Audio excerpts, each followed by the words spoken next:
Not a licensed physician, not giving medical advice. It's purely educational and for entertainment.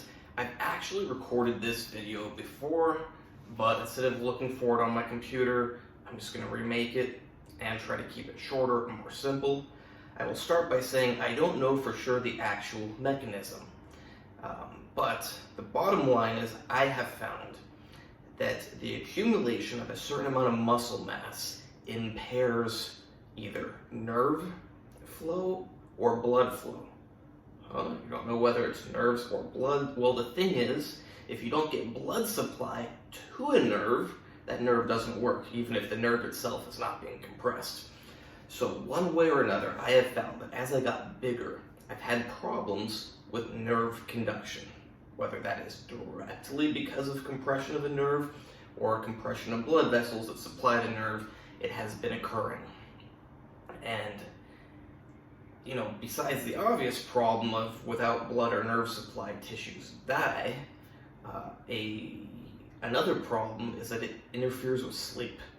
If you're getting numb arms and legs all the time during the night, and luckily waking up, because if you don't wake up and you continue to not get blood or nerve supply, that's very bad.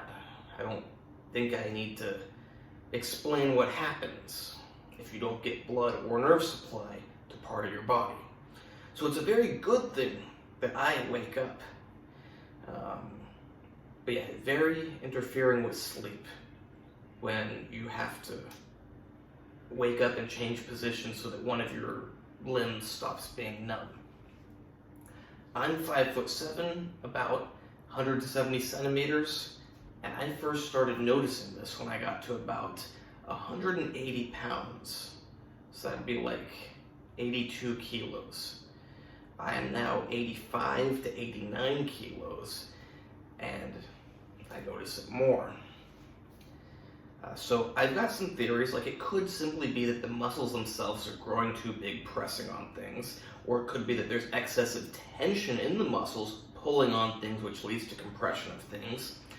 It could be a lot of little variations, but the bottom line is something about building up the musculoskeletal system, at least in some people like myself, can eventually lead to problems with your anatomy and physiology. Not everyone's body is meant to have a lot of muscle. It starts pressing on things, it starts pulling on things, and not everything can work the way it's supposed to work. It's a bummer because we would all like to believe that we can just keep getting bigger and bigger. Like as long as we can put on the muscle, that's all that matters. But the reality is that even if you can pack on a certain amount of muscle, you can run into problems because of that muscle. Maybe your kidneys can't support it. Maybe your heart can't support it.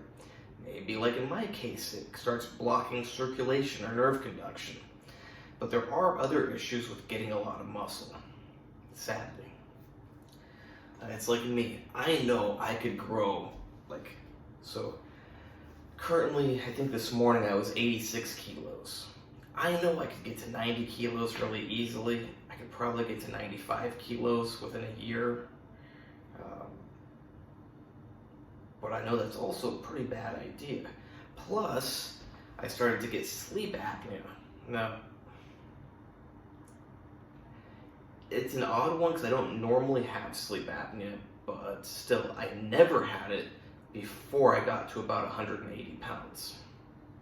180 pounds for someone who's 5'7" is a pretty good weight, but when you are good at growing and you love working out, it's not too hard to surpass that. For most people that are 5'7", they're never going to get to 86, 87, 88, 89. Like I've got to 89 kilos at this body fat, 5'7", 170 centimeters. Most people are never going to get there no matter how hard they try.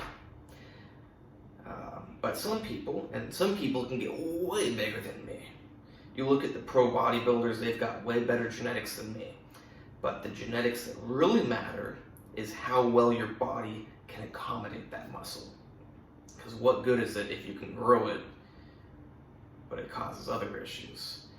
I mean, for me, it's even a bummer because I know that if I just go to the gym and work out how I like to work out, like, I don't think I'm done growing. Maybe if I don't like to keep super low calorie diet because then I get wear and tear and injuries. Plus, I like eating. I like drinking alcohol. Alcohol has calories. But I am pretty certain that if I just keep working out, I'm gonna hit 90 kilos for sure. I don't know if I'll hit 95. But there's the issue of it blocking my circulation or my nerve conduction. So if you are into bodybuilding, be aware that things can come up that limit the amount of muscle you can build, besides just your ability to build it. And be careful with circulation because, as I didn't really want to say, is if you lose blood supply to your nerves, or just the ability for the nerve to conduct for enough time, you will lose the ability to use a limb if it's lost for a limb.